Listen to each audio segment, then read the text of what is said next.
Meu querido irmão, minha querida irmã, lembre que neste ano mariano, uma proposta que eu fiz para vocês foi comentar os 4 grandes dogmas marianos: a Imaculada Conceição, a Assunção Gloriosa, a Maternidade Divina e a Virgindade Perpétua de Nossa Senhora.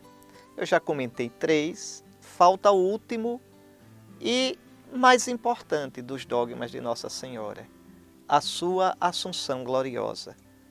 Por que o mais importante? Mais importante para Nossa Senhora, porque é a plenitude dela, como um rio que corre, corre até chegar no mar.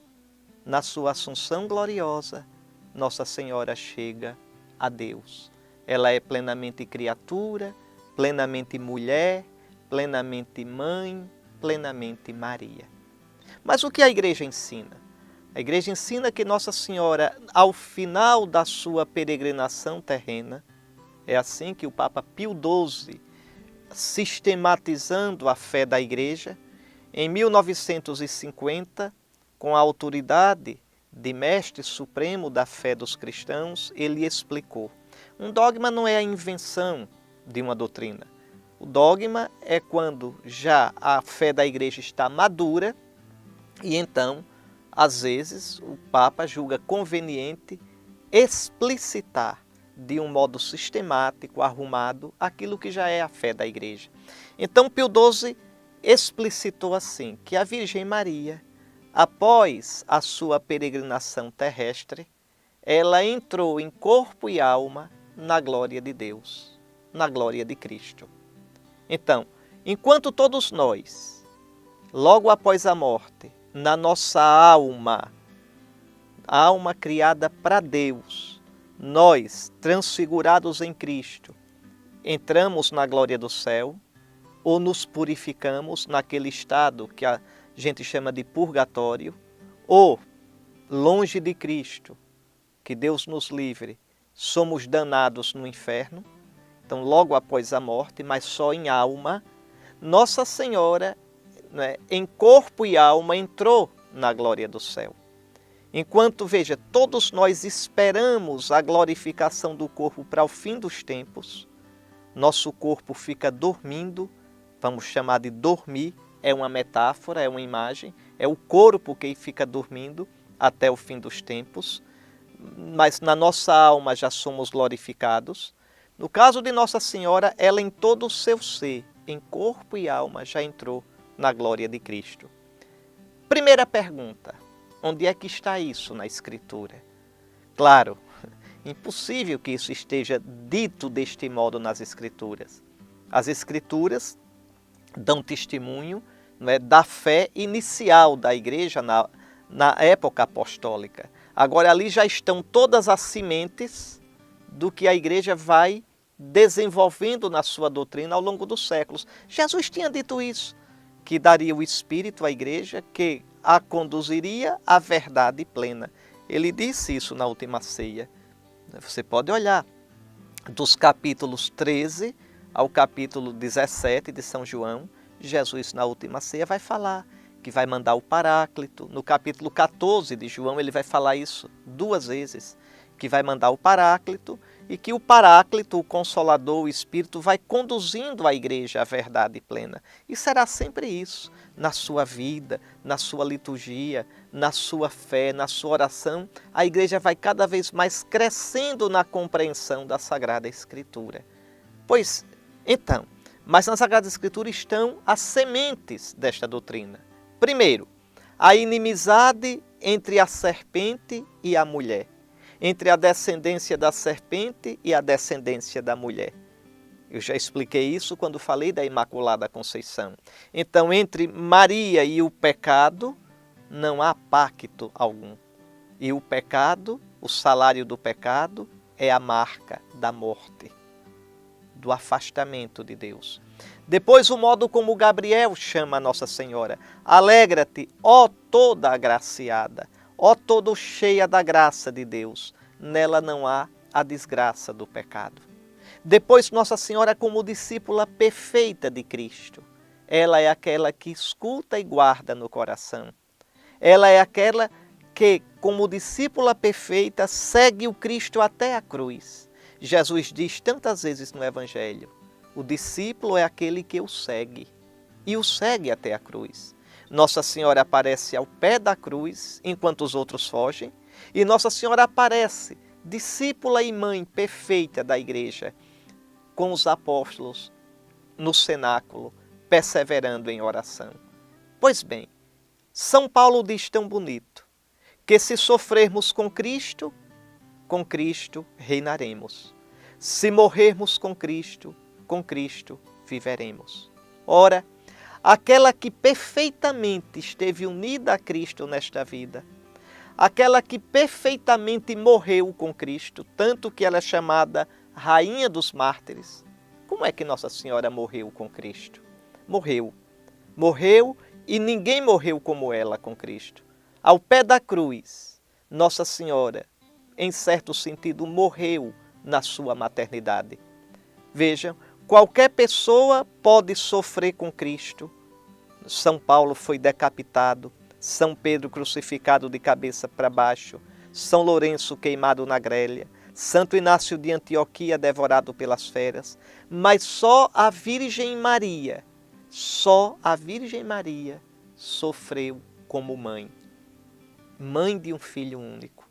Só Nossa Senhora, vocês imaginam Nossa Senhora ao pé da cruz, virgem oferente sem igual. O próprio Simeão tinha predito: esse menino é sinal de contradição e uma espada traspassará o teu coração. Então Maria sofreu perfeitamente com Cristo.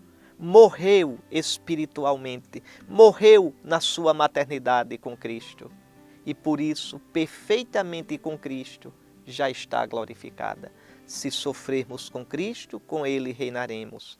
Se morrermos com Cristo, com Ele viveremos. Então, desde o início, os cristãos tiveram essa consciência. E olhando o Apocalipse 12, a mulher vestida de sol, fica ainda mais claro. Veja, essa mulher, ela pisa a lua, porque a lua simboliza a instabilidade deste mundo. A lua muda de fases o tempo todo. Ela pisa a lua, ela já entrou no definitivo. Ela está vestida de sol, o sol é Cristo, então é mulher gloriosa, mulher glorificada pelo Espírito Santo, que é a vida de Cristo.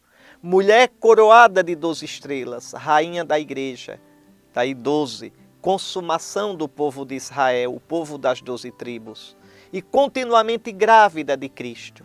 Maria pode dizer como São Paulo: filhinhos por quem eu sofro continuamente as dores de parto, até que Cristo seja formado em vós. Então, a igreja, inspirada em todos esses textos da Escritura, e na sua oração, na sua liturgia, desde cedo o povo de Deus, inspirado, guiado pelo Espírito e orientado pelas Sagradas Escrituras, foi tendo a certeza que Nossa Senhora, que viveu plenamente unida a Cristo, que morreu com Cristo, Maria morreu, também foi glorificada com Cristo, em todo o seu ser, corpo e alma, porque aquele corpo que serviu de morada durante 9 meses para o Senhor da vida, que foi templo de Deus, não ficou na morte, não experimentou a corrupção, unido a Cristo, que já está glorioso no céu. Então é muito bonito, porque a Assunção enche a gente de esperança. A Assunção, na verdade, é festa de Cristo. Mostra que a salvação que Cristo trouxe já transfigurou totalmente a sua mãe, como nos transfigurará a nós. Logo após a morte, transfigurará a nossa alma e no fim dos tempos, transfigurará nosso corpo. Então, em corpo e alma no céu, só a Virgem Maria de criatura. Claro, Cristo já está glorificado, mas Ele é o Criador. É o corpo do próprio Deus que assumiu a carne, não é? Assumiu a natureza humana.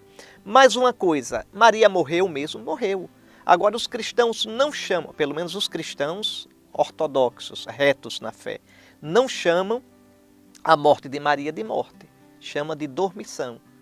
Porque existe morte e morte. Uma pessoa que é muito unida a Cristo, Ave Maria, enfrenta a morte como uma graça. Santa Teresinha dizia, não é? Morro de amor. Santa Teresa d'Ávila dizia, não é? Vivo sem viver em mim, tão alta vida espero, que morro porque não morro. São Francisco de Assis chamava a morte de irmã. São Paulo dizia na carta aos Filipenses, capítulo 1, o meu desejo é partir para estar com Cristo. Veja como ele chama a morte, uma partida para estar com Cristo. Agora imagine a morte de Nossa Senhora. Então ela a vivenciou de um modo tão doce, certamente, tão feliz de poder ver o seu filho glorioso, que a igreja prefere chamar essa morte de dormição. Quer dizer, dormição pelo modo como ela vivenciou a morte. Mas, olhando de fora, é morte mesmo. A igreja nunca ensinou que Nossa Senhora não morreu. Existia no século XIX uma opinião teológica chamada imortalista, que dizia que Nossa Senhora, porque não tinha pecado e o salário da morte é o pecado, não teria morrido. Mas isso não está na tradição da igreja. Pelo contrário, há o túmulo de Maria em Éfeso e há um túmulo de Maria em Jerusalém. Há logo dois, porque duas tradições. Então veja, como é que disse que não morreu? E depois outra coisa. Não é? Nossa Senhora, se foi unida totalmente a Cristo, morreu sim, para participar da morte de Cristo. Cristo não tem pecado e morreu assumindo os nossos pecados. Então é isso. E que a Virgem Maria assunta ao céu, veja, Cristo, não é? A gente fala de ascensão, ele é glorificado com a força dele divina. Maria é assunta, olha aí, a voz é passiva, ela foi assunta, ela foi elevada pelo Pai através do Filho no Espírito, totalmente glorificada, espirituada pelo Espírito Santo no seu corpo e na sua alma. Esse é o destino da igreja, esse é o nosso destino, esse é o destino da humanidade. Que a toda santa, a assunta ao céu, interceda por nós. Amém.